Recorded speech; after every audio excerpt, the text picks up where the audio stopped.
이어서 21번째 기독교 윤리 강의를 시작하도록 하겠습니다. 이 시간 기말시험에 관하여 잠시 말씀을 먼저 드리고 21번째 강의를 시작하는 것이 좋을 것 같습니다. 기말시험은 에세이 한 문제입니다. 성의 기독교적 입장에 대한 여러분의 생각이 무엇인지 기술하시면 될 것 같습니다. 그리고 왜 그런 생각을 하고 있는지 그 근거 혹은 이유들을 제시하면 될 것 같습니다. 다시 한번 말씀을 드리면 성의 기독교적 입장에 대한 논자의 생각이 무엇인지 기술하십시오. 왜 그런 생각을 하고 있는지 그 근거 및 이유들을 제시하시면 되겠습니다. 자, 그러면 일단 분량은 각 문제당 A4 용지 2페이지 내로 적으셔서 제출을 해주시면 될 것 같고요. 폰트는 10으로 줄 간격은 160%로 글씨체는 자유입니다. 그리고 제출일은 12월 11일 토요일까지입니다. 제출할 곳은 제 이메일로 제출을 해주시면 되겠습니다. sdchung@kbtus.ac.kr로 제출을 해주시면 되겠습니다. 자, 아울러 한 가지 더 공지사항을 말씀을 드리자면 중간시험, 또 보고서, 기말시험, 그리고 한 줄 혹은 두 줄 정도의 영상 강의를 통해서 마음에 와닿는 이런 문장을 적으셔서 제출을 해주시면 좋겠습니다.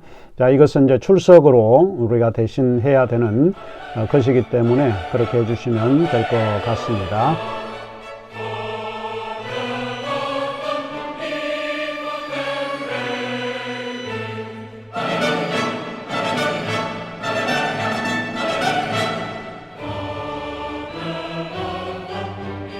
자, 그러면 기독교 윤리 수업을 시작하겠습니다.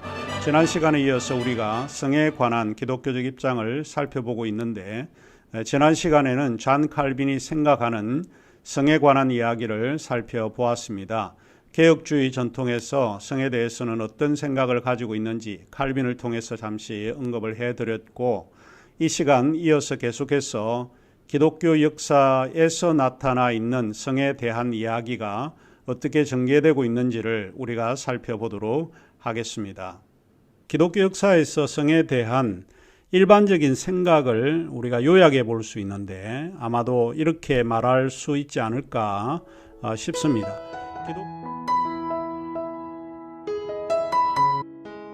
기독교 역사에서 우리가 배운 것은 성에 대한 인식이 오직 자녀 출산을 위해서만 허용되어야 한다고 굳게 믿었던 것 같고, 그래서 한 남자와 한 여자로 구성되는 결혼 제도가 가장 권장되었던 제도였던 것 같습니다. 그러나 기독교 역사를 통해서 알 수 있는, 우리가 배울 수 있는 한 가지 독특한 것이 있는데, 그것은 독신만이 가장 거룩한 삶의 방식이었다라고 하는 것을 우리가 알게 되었습니다. 물론 이 독신은 그리스도를 위해서 자기 자신을 희생하는 가장 지고하고 고상한 그런 행위가 아니었을까 하는 의미로 우리가 이해해 볼 수 있습니다. 자, 이런 맥락에서 기독교 역사에서 성에 대한 생각은 주로 세 가지로 요약될 수 있다고 보입니다. 첫째가 일부 일처제의 규칙입니다. 기독교 역사에서 철저하게 강조되었던 부분은 일부 일처제의 규칙이었다라고 봅니다. 이것은 기독교 교회가 하나님이 만들어주신 제도 중 결혼이라고 하는 것인데, 이 결혼은 오직 일부 일처제의 규칙에만 적용되어질 수 있다고 주장되었습니다. 그리고 두 번째가 동성관계를 인정하지 않은 것입니다. 그리고 세 번째가 금욕 또는 성적 절제를 중요한 덕목으로 이해되었다고 보입니다. 오늘날에도 이러한 세 가지 생각이 그리스도인들 가운데 여전히 남아 있다고 보입니다. 그리고 그러한 일부 일처의 규칙이라든지 동성관계에 대한 반대, 그리고 금욕이나 절제의 미덕 등과 같은 생각이 여전히 그리스도인의 삶에 이르기까지 영향을 미치고 있지 않나 합니다. 물론 여기서 우리가 기독교 역사를 통해서 두어 가지 측면에서 좀 비판을 제기할 수 있을 것 같다는 생각이 듭니다. 첫 번째의 비판에서 생각을 해보면 그것은 기독교 교회 전통이 주로 도덕적 입장으로서 여성을 배려하지 않은 남성 중심적 입장이었다라고 비판을 한번 해볼 수 있습니다. 오늘의 우리의 관점에서 과거를 우리가 비판을 해보면 이런 문제가 도드라지게 비판적인 의식으로 드러날 수 있을 것 같습니다. 왜냐하면 당시의 사회와 마찬가지로 기독교 교회 역사에서도 여성에게는 순결과 정조를 요구했기 때문입니다. 이런 점에서 성적인 행동에 관한 도덕적 입장이 여성의 도덕보다는 남성의 도덕이 더 강조되었다는 사실을 배울 수 있습니다.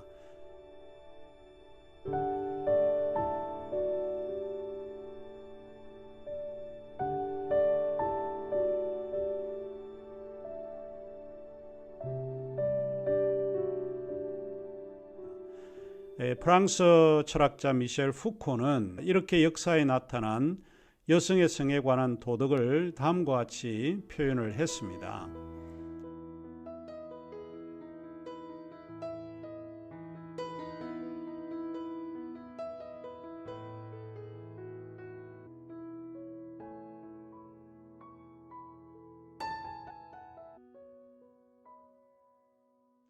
우선 성적 행동에 관한 모든 도덕적 고찰에서 특이하게 눈에 띄는 불균형을 통해 극명하게 드러난다.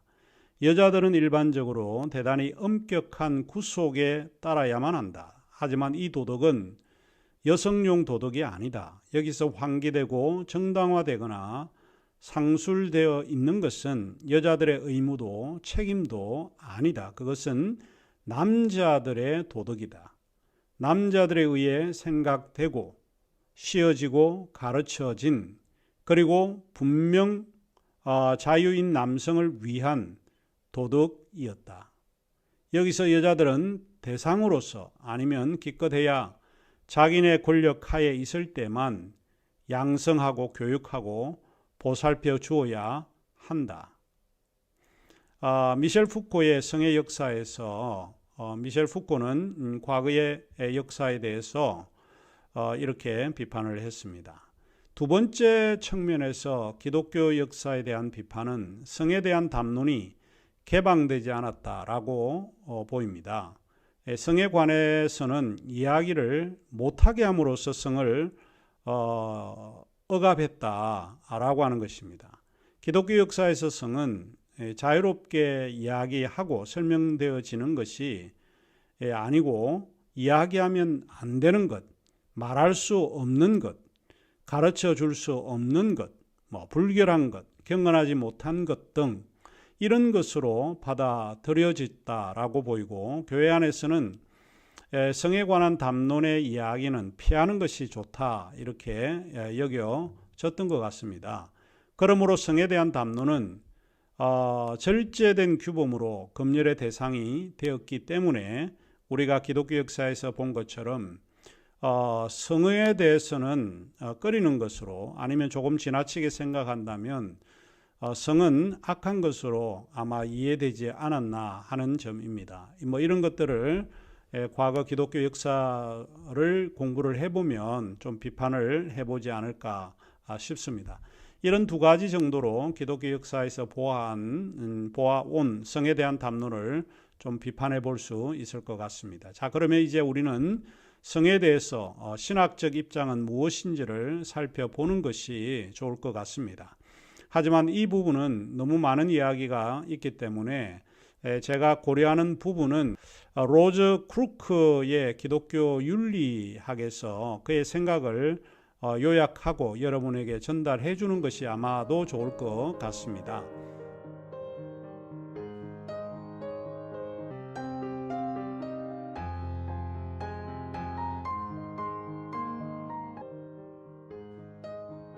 사실 이 문제를 다루기 위해서 로저 크루크는 이 책에서 성에 대한 신학적 의미를 언급하고 있고 우리는 이 문제를 우선적으로 검토한 후에 우리들의 생각이 무엇인지 좀 정리해 보는 그런 시간을 갖고자 합니다. 로즈 크루크는 노스캐롤라이나에 있는 여자 대학교인 메르디스 대학교의 교수입니다. 여기에서 종교와 성서를 가르치고 있는 교수인데요. 기독교 윤리학은 저희 학교의 기독교 윤리학 교수님이셨던 최봉기 교수님께서 오래전에 로즈 크루크의 기독교 윤리학을 번역했습니다.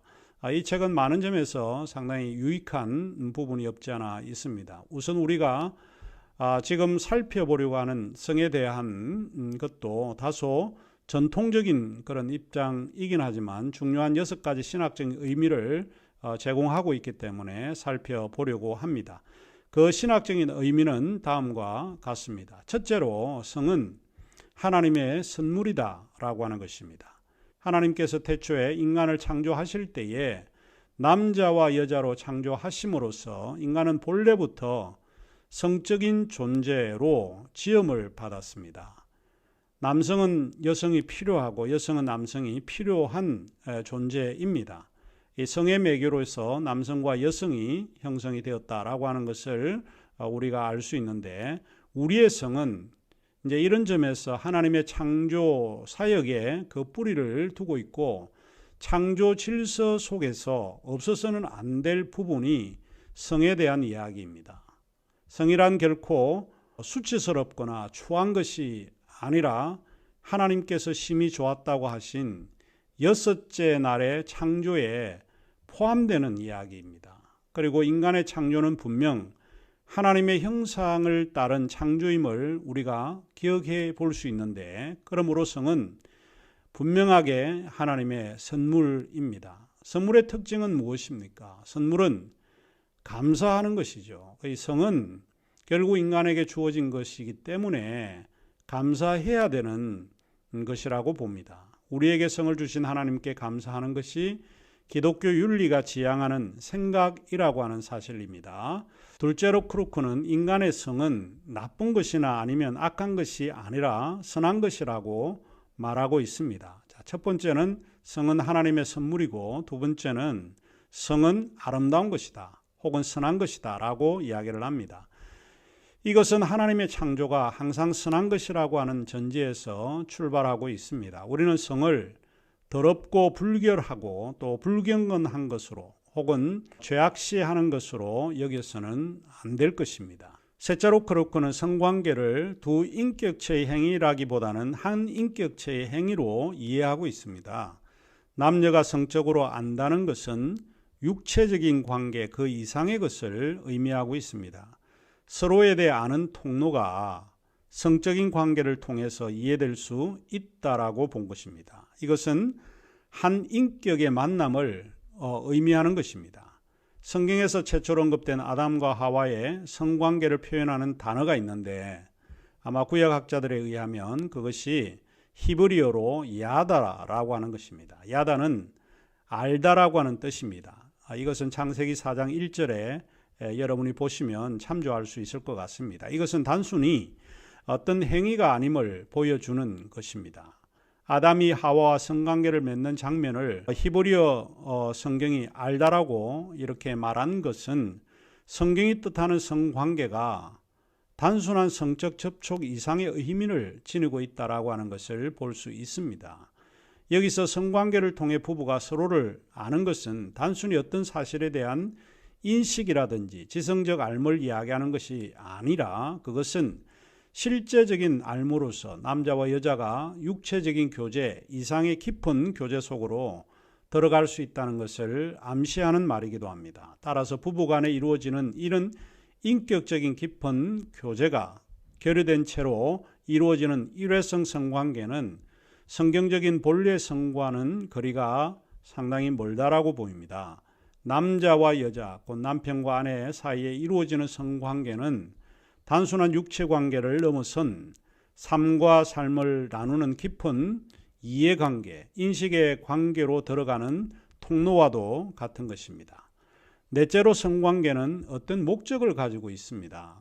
크루크에 의하면 하나의 생산적인 기능을 한다는 것이고, 다른 하나는 남녀의 연합을 유지하는 기능이 있다라고 보는 겁니다. 이 두 가지가 성관계의 어떤 목적을 우리에게 제시해 줍니다. 하나는 생산적인 기능이고, 또 하나는 남녀의 연합을 유지하는 것. 이 두 가지가 성관계에서는 중요한 목적을 가지고 있다 하는 것입니다. 다섯 번째로, 성충동은 억제할 필요가 있습니다. 남을 해치는 욕구는 도덕적으로 잘못된 것입니다. 마치 우리가 배고프다고 남의 것을 훔쳐 먹는다면 그것은 잘못입니다.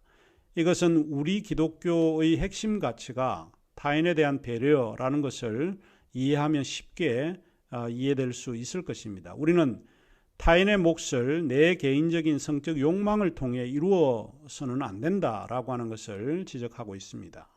이처럼 성적 충동도 본능적이긴 하지만, 그렇다고 해서 자신의 본능대로 타인의 몫을 정의롭지 못하게 뺏을 수 없고, 또 남을 해치는 본능이어서는 더더욱 안 된다라고 하는 것을 가르쳐 주고 있습니다.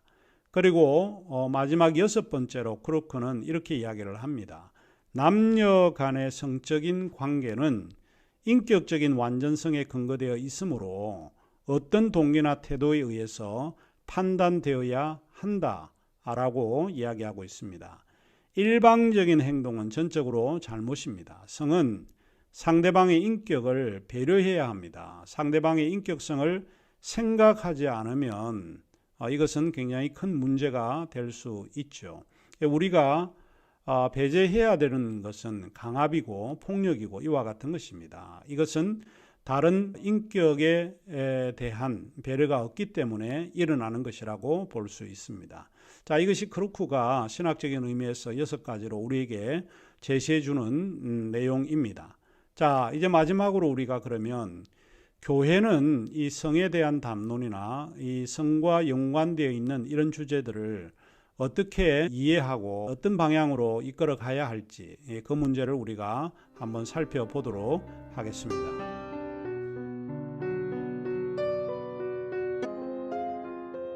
교회는 어떤 일들을 해야 하는가 하는 문제입니다. 교회 공동체는 성의 문제에 대해서 어떤 일을 해야 하는가? 상당히 중요한 물음이라고 생각을 합니다. 제 개인적으로는 교회는 3가지 기능적인 요소를 가지고 있다고 믿습니다. 첫째로 교회는 캐리그마의 기능이 있습니다. 캐리그마의 기능은 교회의 선포적 기능입니다. 매주일 교회에서 행하는 설교, 이와 같은 것이 캐리그마이고, 또 성경 공부, 이런 것이 말씀에 대한 선포, 즉 강단의 사역이 중요한 요소입니다. 우리는 이 캐리그마 사역을 통해서 교인들이 말씀을 듣고 배우게 됩니다. 그런데 이 캐리그마의 그 기능에서 우리가 종종 배제하고 있는 부분이 있는데, 그것은 성의 담론과 연관된 윤리적인 문제가 빠져 있다라고 하는 것입니다. 이런 구체적인 문제를 통해서 교인들은 성경과 더 가까이 갈 수 있을 것 같고, 성경을 더 깊게 이해할 수 있다고 보여집니다. 왜냐하면 모든 성경은 하나님의 감동으로 된 것으로 교훈과 책망과 바르게 함과 의로 교육하기에 유익하다라고 했습니다. 바울이 전한 말에 의하면 성경은 상당히 윤리적인, 그리고 우리의 교육적인 그런 의미를 담고 있기 때문에 캐리그마의 그 기능 가운데서 이런 윤리적이고 또 구체적인 우리의 삶의 문제를 이야기할 필요가 있다, 이렇게 보입니다. 두 번째로는 교회는 디아코니아의 기능을 가지고 있습니다. 디아코니아의 기능은 교회의 봉사적인 기능입니다. 이것은 섬김의 사역의 영역이라고 보이는데, 그런데 교회는 이 섬김의 사역, 즉 봉사의 기능이라고 하는 게 너무 제한적이고 한정되어 있다라고 보이는데, 이 기능을 조금 더 확대해서 해석하고 또 실천을 해야 하지 않을까 하는 것이 제 개인적인 생각입니다. 봉사라고 하는 것은 남을 돕는 일입니다. 그런데 우리가 생각하는 봉사는 어떤 것입니까? 매주일 교회 가서 주보를 전해주고 또 주차 안내를 하고 교회 식당과 같은 데서 봉사하고 교회 깨끗하게 하는 청소하는 일 뭐 이런 거와 같은 것으로 조금 우리가 이해를 하고 있는데 교회의 성적인 문제로 상처를 받고 있는 사람들을 위한 봉사의 기능이 저는 확대되어야 한다 이렇게 주장하고 있습니다. 셋째로 교회는 코이노니아의 기능이 있습니다. 이것은 교회의 친교적 기능인데 펠로십은 교회를 하나로 연대하는 장점을 가지고 있기 때문에 잘 활용할 필요가 있습니다. 특별히 이제 저는 이 교회의 두 번째 기능인 디아코니아의 그런 기능의 요소에서 우리가 낙태와 연관해서 몇 가지를 조금 생각해 보려고 합니다. 우선 우리는 오늘날 교회 안에서 여러 하위 문화가 있다는 것을 생각을 해야 합니다. 교회 구성원들은 서로 다른 사람들입니다. 자라온 환경이 다르고 배경이 다르고 교육이 다르고 서로 다른 그런 이질적인 그런 환경에서 우리가 하나로 묶어져 있는 그러기 때문에 서로 다른 화인 문화가 형성되어 있습니다. 다원적인 문화 현상이 형성이 되어 있다라고 볼 수 있는데 이것을 우리는 좀 이해해 볼 필요가 있다라고 생각을 합니다. 이제 둘째로 우리는 교회 섬김에서 부모됨의 책임을 생각을 해야 합니다. 부모됨은 매우 중요합니다. 낙태를 방지하는 방법으로서 우리는 아이의 부모가 된다는 것이 무엇을 의미하는지를 교육해야 되고 또 잘 설명을 해 줘야 될 필요가 있다 이렇게 보입니다. 교회는 부모됨의 교육이 굉장히 중요하다 이제 그런 점에서 보이는데 아직 10대와 20대이지만 부모됨의 의미에 대한 교육이 오늘날 교회 안에서 사실 부재한 그런 상태입니다. 나이가 들면 이미 자연적인 그런 신체 발달로 인해서 결혼을 하고 아이를 놓고 이렇게 가는 걸로만 생각을 하는데 이렇게 될 때에 참 무책임한 부모들이 많이 양산되어질 수 있다라고 하는 것을 생각하게 됩니다. 그리고 세 번째 우리가 생각해 볼 수 있는 것은 고통당하는 자를 돌보는 사역이 필요하다고 보입니다. 이것이 두 번째 기능인 소위 디아코니아의 기능이 필요하다 이렇게 보이는 부분이죠. 사실 죄에 대한 비난이나 정죄 문화에 익숙한지 모릅니다. 그러나 그것보다 더 중요한 것은 우리가 힘들고 어려운 사람들, 상실하고 죄책감에 사로잡힌 그들을 돌보는 것이 그리스도의 사역 가운데 가장 중요한 문제가 아닐까 싶습니다. 넷째로 우리가 이제 생각해 보아야 할 부분인데 입양에 대한 교회의 의식 변화입니다. 사실 제 개인적으로는 교회가 입양의 문화에 대해 어떤 생각이 있는지 사실 궁금합니다. 10대와 20대의 미혼모들이 낙태할 수밖에 없는 상황은 사실 이러한 입양에 대한 의식이 낮기 때문에 그럴 수도 있겠다 이런 생각입니다. 입양의 문제는 다른 아이를 키울 것인가 말 것인가의 문제가 아닙니다. 입양의 문제는 자녀의 의미가 무엇인지에 대한 그런 변화를 요구하는 것이라고 보입니다. 우리는 해외 입양으로 눈을 돌리고 있는데 아직도 우리는 입양 국가로 소위 불명예를 입고는 있지만 사실 우리가 이 문제에 대해서 깊이 좀 생각을 해 보아야 되지 않을까 하는 생각입니다. 아직도 우리의 문화는 국내 입양을 권장하고 있지 않습니다. 이제 우리가 눈을 돌려야 되는 것은 국내 입양 같은 것도 우리가 깊게 이제 생각을 해야 될 필요가 있는 것입니다. 왜 이렇게 국내 입양에 대해서 꺼리는 건가? 이것은 내 가족, 내 친족이라고 하는 혈육의 관계에서만 살펴보게 되고 그것이 우리의 가족이라고 여기고 있기 때문에 그렇습니다. 우리는 혈육의 관계에서 이제 탈피해야 될 필요가 있는데 교회가 주도적으로 이런 일에 앞장설 수 있지 않을까 하는 게 제 개인적인 생각입니다. 예수님은 어느 날 길을 가다가 많은 제자들에 의해서 이런 이야기를 듣습니다. 저기에 당신의 모친이 옵니다. 당신의 형제 자매가 옵니다. 라고 이야기를 합니다. 그런데 예수님은 누가 내 형제요, 누가 내 자매요, 누가 내 모친인가 이렇게 대묻고, 그리고 하나님의 뜻을 행하는 자는 다 내 형제요, 내 자매요, 내 모친이다 라는 주님의 말씀을 우리가 한번 생각해 볼 필요가 있습니다. 우리는 내가 낳은 아이, 내 가족, 그러니까 혈육에 의해서 맺어진 가족만을 내 가족이라고 생각을 하는데, 이제 하나님의 뜻을 행하는 모든 사람들을 내 가족으로 인정해야 될 그런 시기가 아닌가, 이런 생각을 해봅니다. 그래서 이제는 우리는 자녀의 의미가 무엇인지 다시 한번 깊게 교회가 고민을 해야 될 것 같습니다. 그리고 입양 문제도 사실 심각하게 문제가 되는 것은 입양의 차별 문제가 있습니다. 입양을 하려고 하면 많은 사람들이 부모를 먼저 확인을 합니다. 좋은 가정에서 나온 부모냐, 이런 어떤 그 자료들을 요구하고 있는 것이 있고, 또 장애가 있는가, 혈액형이 무엇인가, 이런 다양한 것들을 따지고, 또 입양의 문제에서도 우리가 또 다른 차별을 우리가 가하는 경우가 있는데, 이런 것은 좀 지양해야 되지 않을까 싶고, 그리고 무엇보다도 우리는 이제 부모됨의 의식 변화가 필요한 때라고 봅니다. 아이를 낳은 자가 부모가 아니라고 하는 것입니다. 사랑의 마음으로 돌보는 것이 진정 부모입니다. 우리가 여기서 이야기를 하지 않더라도 솔로몬의 그런 유명한 재판에서 누가 진정 부모인가 라고 하는 것입니다. 그런 것을 우리가 한번 생각해 보면 좋을 것 같습니다. 솔로몬의 판결에 대한 본문을 저희들이 읽어보면서 부모됨의 의미가 진정 무엇인지 한번 생각해 보려고 합니다. 솔로몬의 판결에 대한 본문은 열왕기상 3장 16절에서 28절에 나와 있습니다. 우선 이 본문을 살펴보면서 수업을 진행할까 합니다.